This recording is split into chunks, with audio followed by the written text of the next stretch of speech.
இந்த விஷயத்தை பொறுத்த மட்டும் இல்லை, நான் புசி ஆனந்த அவர் பக்கம்தான் நான் நிற்பேன்.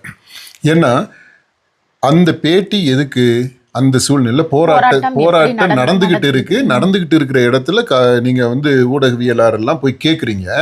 அவங்க என்ன சொல்லுவாங்க, இந்த மாதிரி நாங்க போராட்டம் நடத்துறோம், இந்த காரணத்துக்காக நடத்துறோம் அப்படின்றத அவர் தெளிவாக தான் சொல்றாரு.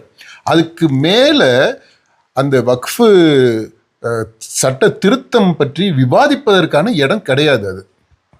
ஓகே, அது மாதிரி அந்த நிருபர் செய்தியாளர் கேட்டது கேள்வியே கூட அந்த இடத்துல பார்த்தீங்கன்னா அவர் என்ன இன்டென்ஷனில் கேட்டாருன்றது நமக்கு தெரியல. ஒருவேளை நீங்கள் சொல்கிறது மாதிரி பாஜக இப்படி சொல்கிறாங்க அப்படின்னு சொல்கிறதுக்காக அப்படி அதுக்கு என்ன பதில் சொல்கிறீங்கன்னு கேட்டிருக்கலாம்.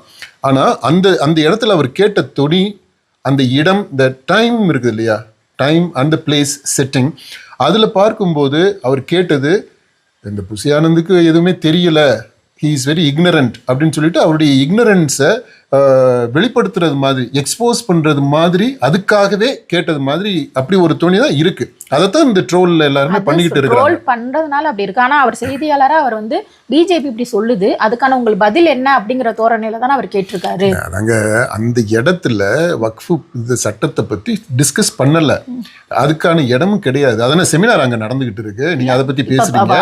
அதான் இல்லைங்க, பேட்டி எடுக்கிறீங்க, ஏன் அப்புறம் இன்னொரு இடத்துல போய் பேட்டி எடுக்கலாம். சரி, அந்த இடத்துலயே பேட்டி தான், பேட்டி அவர் கொடுக்குறாரு. அந்த பேட்டியில நீங்க என்ன செய்யணும், அவரு தாவேக தலைவர் 2 பக்கம் அறிக்கை முந்தின நாளே கொடுத்துட்டாரா, அது இருக்கா, அதை நீங்க வாசிட்டு வந்தீங்களா? வாசிட்டு வந்திருந்தீங்கன்னா அந்த நிருபர்களா வர்றவங்க அந்த அறிக்கையை வாசிட்டு வந்திருந்தாலே ஆனந்திட்ட கேட்ட கேள்வியே மாறி இருக்கும், வேற மாதிரி இருந்திருக்கும்.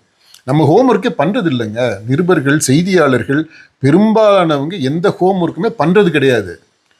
பத்திரிக்கை, அதாவது பேட்டி எடுக்கிறதுக்காக போகிறோம் பார்த்தீங்களா, அந்த கவரேஜுக்கு போகிறோம்ல, அவங்க டிஸ்கஷனில் இருக்கிறவங்க வேணா அந்த அவங்களுக்கு ஒரு டீம் இருக்கும், அவங்க தயார் பண்ணி கொடுப்பாங்க, அந்த நோட்ஸை வச்சுக்கிட்டு பேசுவாங்க.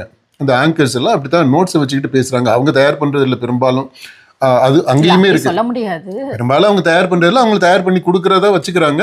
அவங்களும் பெரும்பாலும் தான் நான் சொன்னேன், அவங்க தயார் பண்ணவே மாட்டாங்கன்னு சொல்லலை, சில பேர் நல்லாவே வேலை செய்கிறாங்க. அதனால பொதுவாகவே நாம் பார்த்தது வரைக்கும் ஊடகவியலாளர்கள் அவங்க போதுமான அளவிற்கு ஹோம்ஒர்க் பண்ணுறது இல்லை. இதை நான் அடித்து சொல்ல முடியும். உதாரணமாக நான் இந்த ஊடகவியலாளர் அன்னைக்கு நிருபர்கள் மீட்டிங் நடந்துச்சு இல்லையா, இந்த வெள்ளிக்கிழமை நடந்த மீட்டிங்கில் அந்த பேட்டியை புசி ஆனந்த் பேட்டிக்கு போனால் அவங்கள்ட்ட நேரடியாகவே நான் கேள்வி கேட்குறேன், எத்தனை பேர் அந்த லோக்சபாவில் பாஸ் பண்ணப்பட்ட அந்த சட்ட திருத்தம், வக்ஃபு சட்ட திருத்தம், அந்த திருத்த டாக்குமெண்ட்டை வாசித்துட்டு வந்துடுங்க நீங்கள்?